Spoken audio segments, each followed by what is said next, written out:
The prudent and the simple. The prudent is a term synonymously used in Proverbs for the wise person. And prudent is a synonymous term, otherwise translated, naive person. So we have the prudent and the simple. We have the wise and the naive. Who's the wise person? The wise person is the one who connects the dots. The wise person is the individual who is able to say, today's choices determine tomorrow's experiences. What I choose today will dictate the kind of life I have tomorrow. They get it. They make the connection. They see it. They see it. But who is the simple person? That's the person that they just don't connect the dots. It's not that they do not believe that life is connected. It's just that they don't act as though life is connected. They're willing to go, well, yeah, I know that probably won't lead there, but I'm just going to keep going that way for a while anyway. Two different people. The wise, they connect the dots, cause and effect. Today's choices affect tomorrow's experiences. The naive, the simple, they might believe that the dots are connected, but they live as though they're not. Two people. And these two people make two different kinds of choices. What does the prudent person choose? The prudent person chooses, and this is the next slide, Dave. The prudent person chooses to do something. Right? The wise person, the prudent person, sees danger and takes refuge. He or she does something. You know what they do? They live as though tomorrow were today.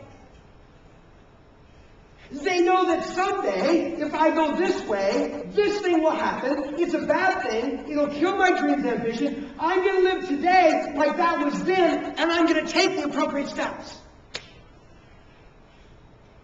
In just the last year or so, 3 friends of mine, 3 women friends of mine, have all gotten breast cancer.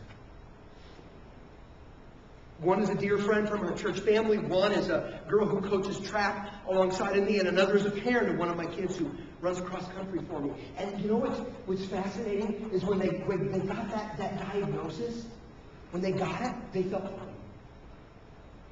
They felt okay. They just noticed the problem. They felt the lump. They had a checkup. There's a difficulty. And you know what all 3 of them did? They did something. They consulted with doctors and experts, and they got a plan of treatment, and they went through that plan of treatment. I watched them going through chemotherapy and all of the pain and everything, and they felt fine. It was the treatment that really, really took it out of them. Why did they do that? Because they said, I've got to do something, because the day will come, this will take over my body and kill me. So I'm going to act as though today is then, and I'm going to take action right now so I can avoid that thing over there, which cannot possibly take me to where I want to be in life. They were exhibiting prudence. They were exhibiting wisdom. That's what the person does. They see danger, they see a problem, and they say, I'm going to take some kind of action to avoid that. But what does the simple person do? Nothing. The simple person is like, yeah, I know, I probably ought to do something. Yeah, this could create a problem. What are you going to do? Well, nothing. Nothing. Just nothing. You know, it was just, 4 years ago? Hurricane Katrina ravaged the Gulf Coast.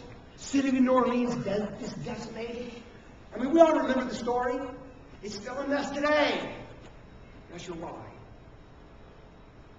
And remember, as this Hurricane Katrina was building and gathering strength, and it finally got to the place that got the Category 5, 175 mile an hour sustained winds. That's enough to pick up a house and blow it right off its foundation. 30-foot storm surge, more powerful than a powerful tsunami, wiping onto the shoreline, wiping out levees, destroying everything in its path. And for 4 days, people were warned, leave. Get out of the way. Danger coming. There's a problem. This storm is a killer. And on and on and on. And yet some people chose to stay.